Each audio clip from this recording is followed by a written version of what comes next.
Nous vous présentons aujourd'hui la deuxième partie de l'émission consacrée à la 63e semaine d'études liturgiques qui s'est déroulée à l'Institut Saint-Serge sur le thème « Tradition recomposée, liturgie et doctrine en harmonie ou en tension ». Père Marcel Metzger, vous êtes un des plus anciens participants maintenant de ces semaines liturgiques de Saint-Serge.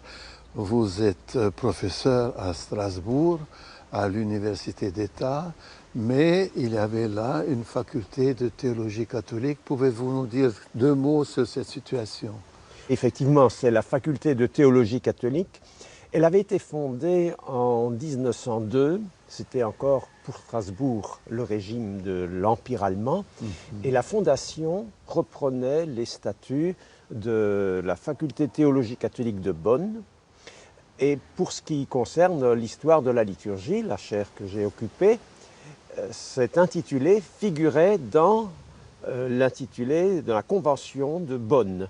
Et la Convention de Bonn avait déjà assimilé, si on peut dire, l'intérêt pour l'archéologie chrétienne qui naissait à l'époque. Oui. Et c'était une innovation que de créer à l'intérieur d'une faculté de théologie catholique une chaire d'archéologie chrétienne et d'histoire de la liturgie. Intérêt naissant à l'époque. Oui, qui se développait. Oui, et parce que du côté catholique, jusque-là, la liturgie était surtout considérée sous l'aspect des rubriques, exécution des cérémonies, et tout cela a donné lieu à un courant de recherche sur toute l'Antiquité chrétienne, et en particulier sous les aspects iconographiques et architecturaux, les basiliques, voilà. Et tout cela faisait qu'en venant ici, dans un monde d'icônes et de théologie de l'image, au fond, vous n'êtes pas si mal tombé, parce que il y avait là des choses que vous avez d'avance, on pourrait dire. Oui, j'avais entendu parler des Semaines de Saint-Serge par mon professeur, auquel j'ai succédé, Cyril Fogel. Que j'ai très bien connu.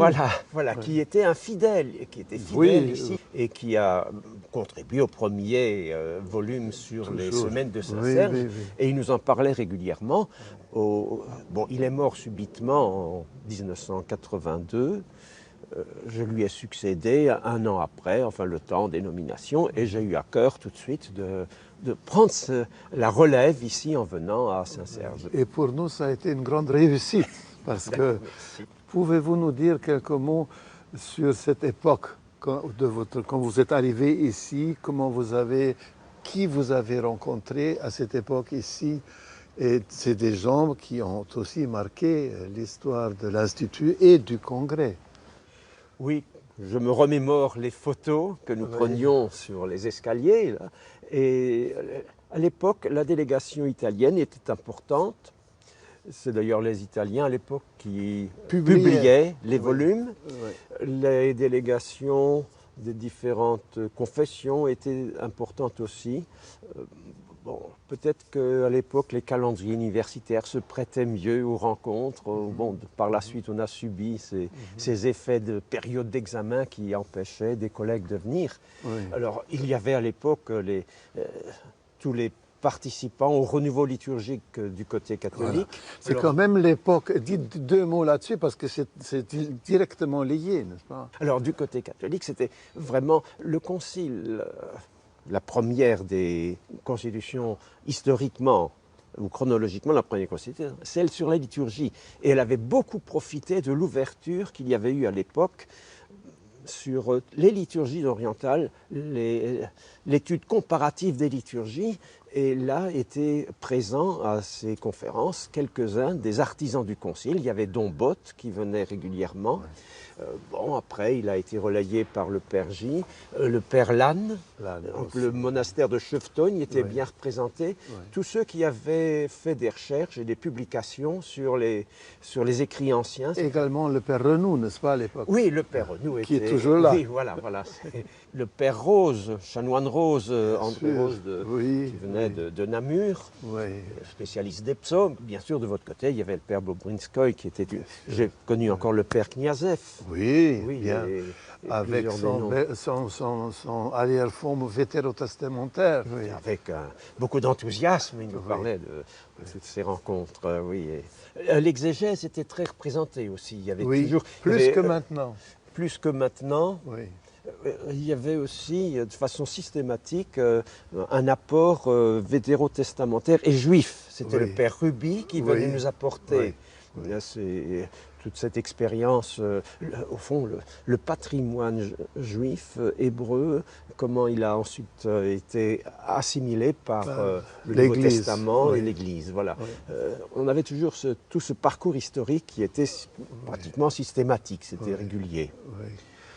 Donc on peut dire que le fait qu'aujourd'hui l'Institut ne peut pas imaginer même son existence sans cette conférence, puisqu'on pense que sans cette conférence, l'Institut ne serait pas tout à fait lui-même.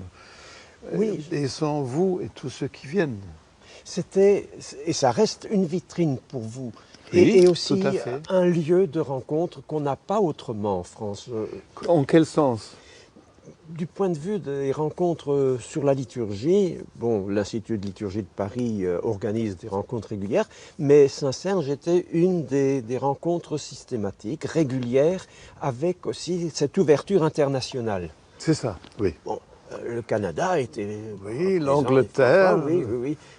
Là, ça permettait des rencontres vraiment autant interconfessionnelles qu'internationales. Et cela contribuait beaucoup à une certaine ouverture. Et un échange. Et aussi la marche vers la découverte de notre tradition commune, du fond commun, avec l'éventail ensuite des situations locales et autres. Il y a de quoi faire. Il y a de quoi faire, oui. Un beau programme pour la suite. Bon courage et merci. Merci aussi. Parmi les communications les plus attendues, celle du père André Aquin de Namur traita du sujet « Mouvement et réforme liturgique entre normes et progrès ». Premier point, l'Église catholique au XXe siècle. La période post-tridentine est caractérisée par la centralisation romaine, notamment en liturgie, et par la dimension juridique de celle-ci. Le Code de droit canonique de 1917 déclare « Il appartient au Saint-Siège seul de réguler la liturgie et d'approuver les livres liturgiques » canon 1257. Le rôle des évêques à cette époque est très limité. Ils veilleront à ce que les prescriptions liturgiques soient bien observées, canon 1261. Toutefois, le XXe siècle voit se développer un double phénomène qui, à terme, va transformer cette situation. D'abord, ce qu'on appellera la réforme liturgique. Parler de réforme, c'est désigner à cette époque des changements d'ordre institutionnel. Et à cette époque, seul le Saint-Siège a ce pouvoir. Dès 1903, le pape Pie X entreprend une action dans ce sens en faveur du chant liturgique, pour la réforme de l'office divin, pour la promotion aussi de la communion fréquente des fidèles et la communion précoce des enfants. Par ailleurs, l'autre aspect est celui de la naissance des mouvements liturgiques en Europe occidentale au XIXe et XXe siècle, principalement dans les abbayes bénédictines, puis dans les paroisses. Il s'agit, lorsqu'on parle de mouvements liturgiques, d'un effort d'éducation et de participation à la liturgie, donner accès aux textes liturgiques en traduction de langue vivante, favoriser le chant, assurer des formations, etc. On le voit, le clergé des paroisses et les moines n'ont aucune autorité pour modifier la liturgie.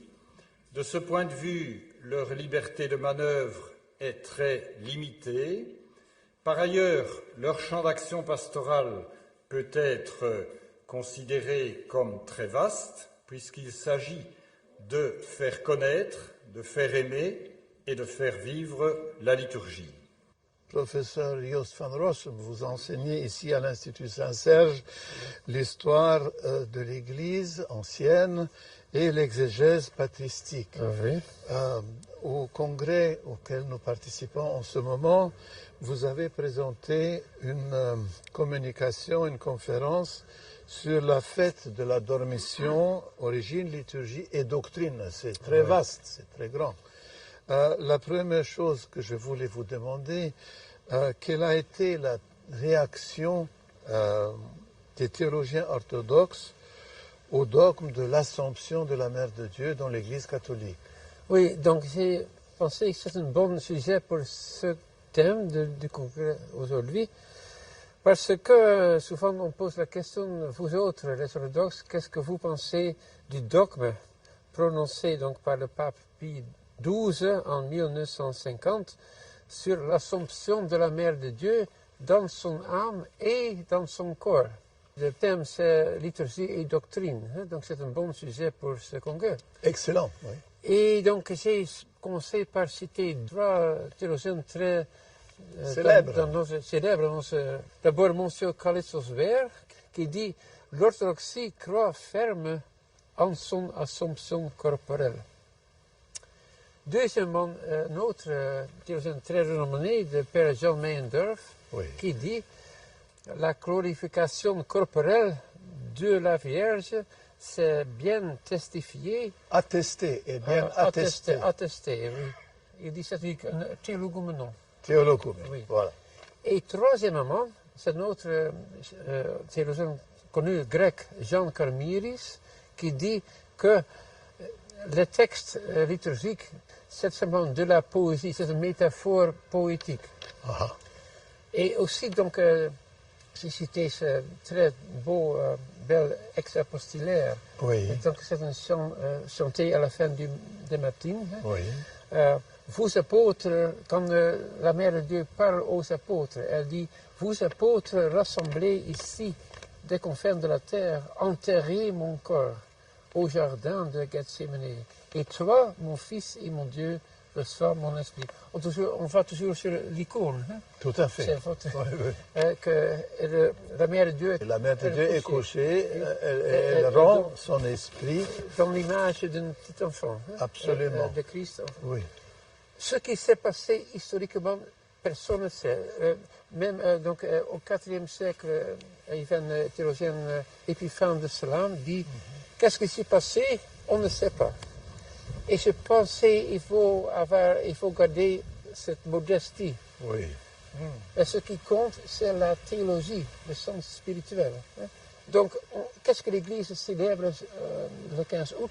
C'est la participation au mystère pascal. Donc, la Dormition de la Mère de Dieu est une sorte de Pâques en été, comme aussi un Pâques d'hiver. Oui. Il y a une seule fête dans l'Église, c'est Pâques. Voilà. C'est tout. Mille merci pour cette belle explication.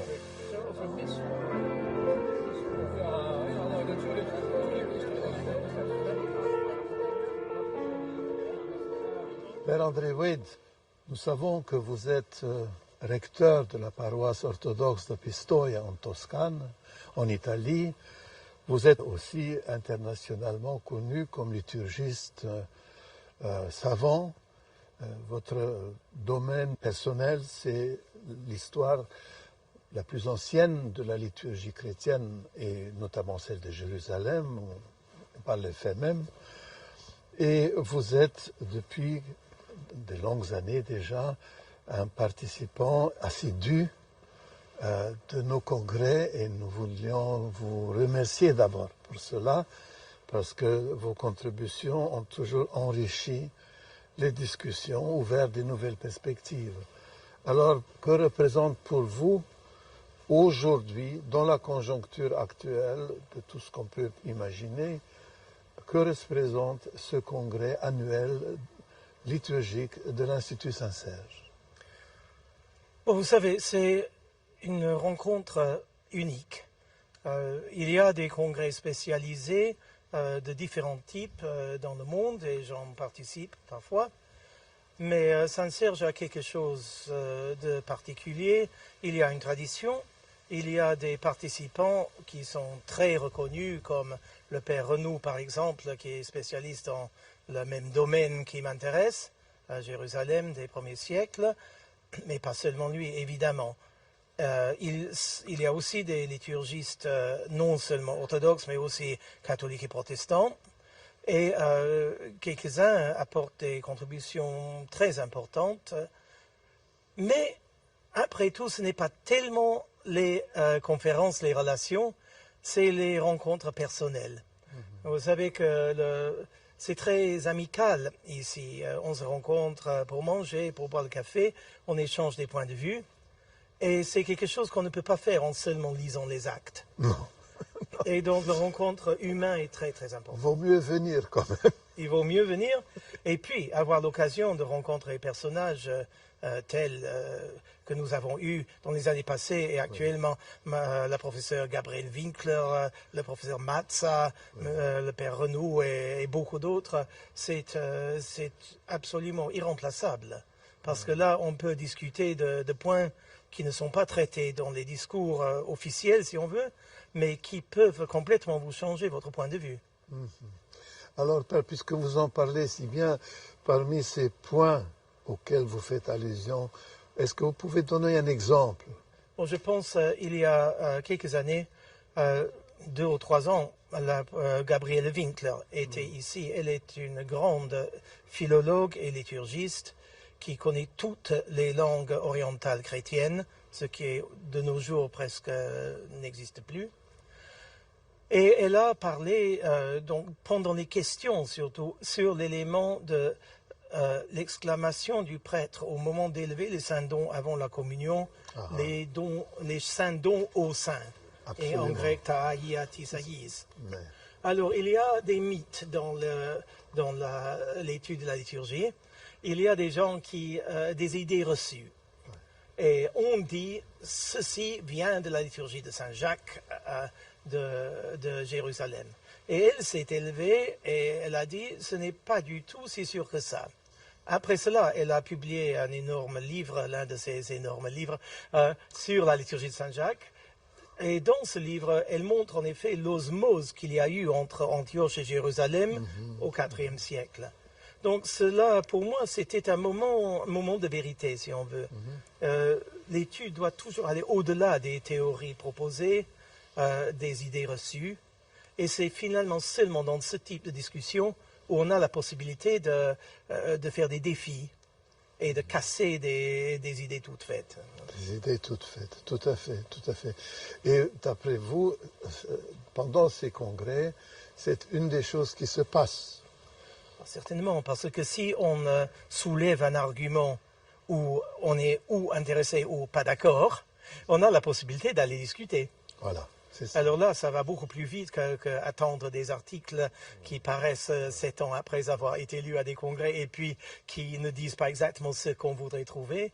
Autrement dit, c'est la possibilité des rencontres personnelles qui fait une des qualités de nos congrès. Et puis, il y a aussi la qualité humaine, parce qu'on n'est pas seulement des chercheurs qui tournent des pages des livres, on est aussi des êtres humains, et il y a une espèce de fraternité qui se crée entre les chercheurs, peut-être de domaines très spécialisés. Comme vous avez dit, je suis plutôt spécialisé dans la liturgie de Jérusalem et plutôt dans les documents géorgiens, anciens. Il n'y a pas beaucoup de nous qui sommes compétents dans ce champ-là. Alors, d'encontrer ici, j'ai fait la connaissance de celui qui aujourd'hui est le professeur Froissov, à Oslo, Oui. qui Notre ancien étudiant.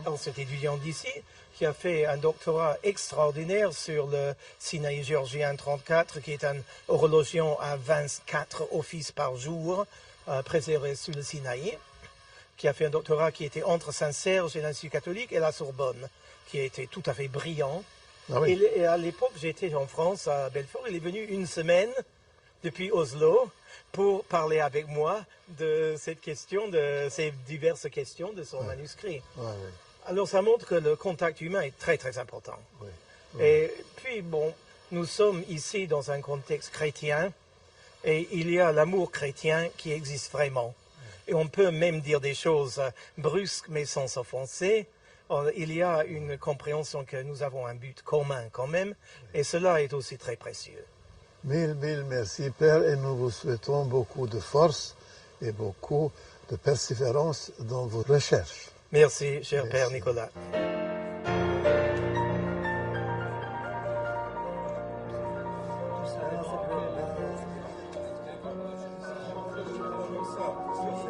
Goran Sekulovski, vous êtes un des jeunes professeurs de l'Institut Saint-Serge. Vous enseignez la patrologie.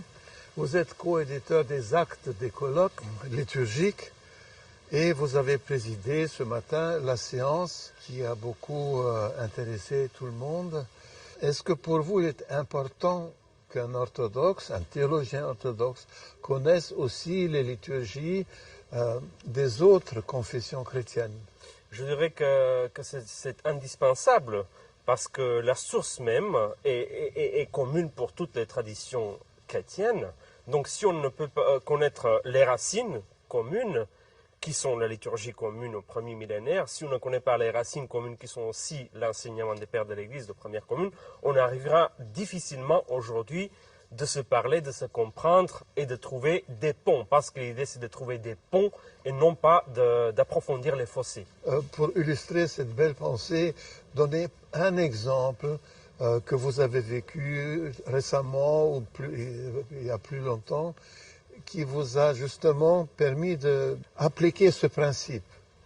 Donc ce principe, c'est dans ma jeunesse, si vous voulez. Qui n'est pas très lointaine. D'ailleurs, il y a plusieurs exemples, mais il y a notamment l'exemple il y a eu une semaine qu'on appelle de semaine écuménique à Nîmes, en 2005, qui réunit des jeunes de différentes confessions chrétiennes. Et c'est pour la première fois en 2005, par exemple, où mes amis catholiques protestants, ils ont compris certaines choses qui sont communes dans la liturgie orthodoxe et qui étaient présents à un certain moment donné à la liturgie, par exemple, catholique, et ils ont disparu par la suite. Donc il y a ce retour à l'intérêt vers la liturgie ancienne, parce que nous, les orthodoxes, il y a cette idée que la liturgie, c'est la source qu'il faut sauvegarder à tout prix, mais ce n'est pas une sauvegarde, si vous voulez, de l'archéologie, de l'ancienneté. C'est vivant. C'est toujours vivant, c'est toujours cette idée de renouveau de la tradition. Mais le renouveau, c'est possible que sur la base de la tradition. Mille merci. Merci Et bon courage et beaucoup de force. Merci.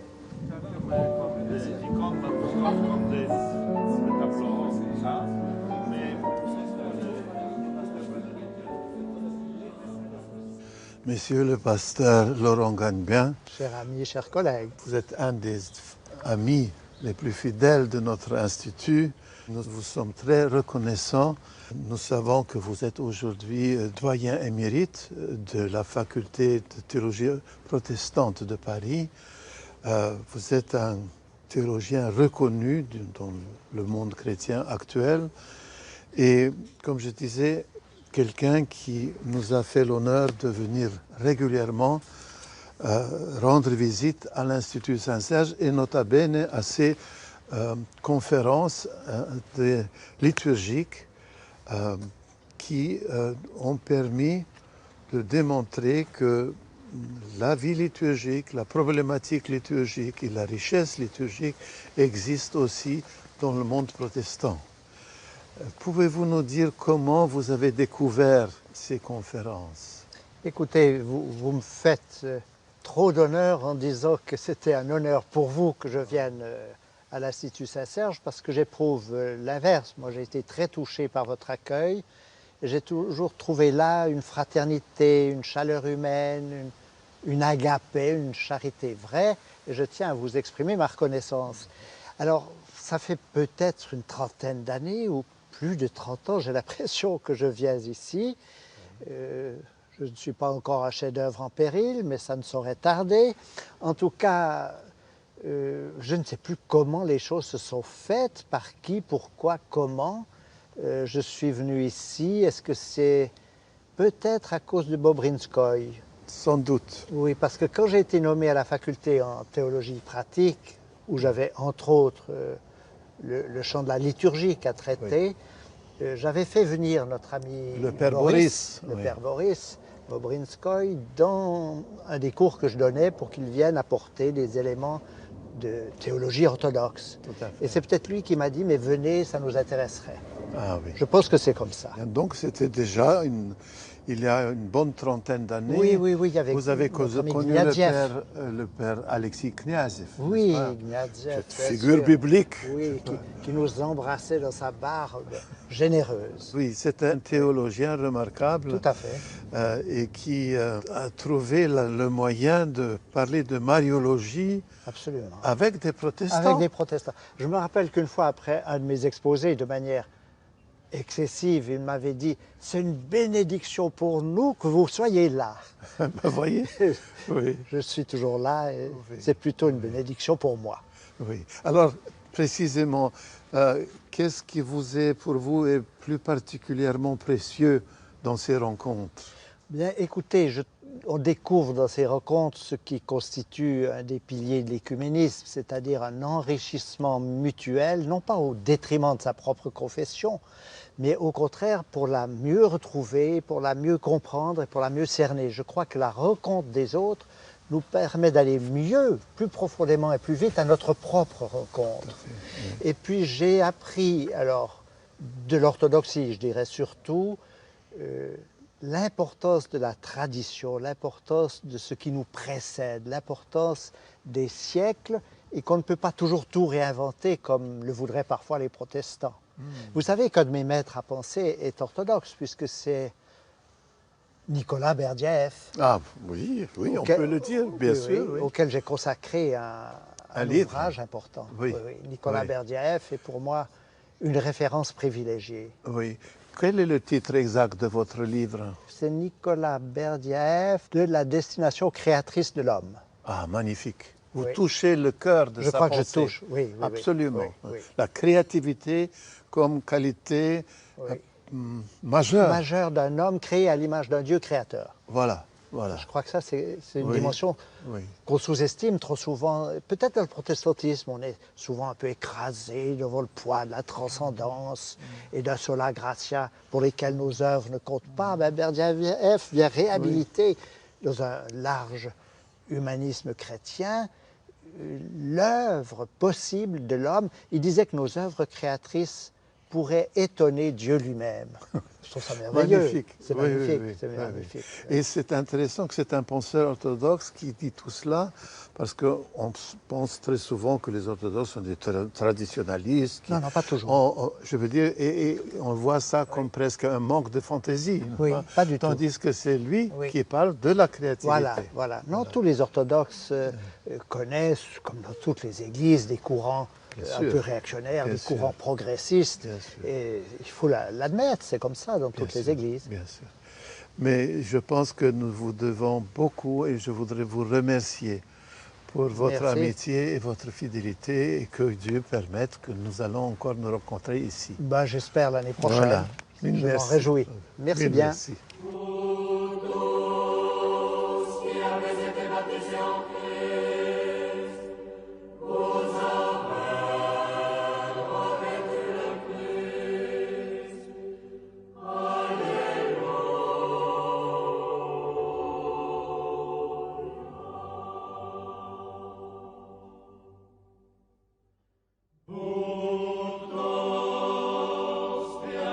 Baptisé en plaie.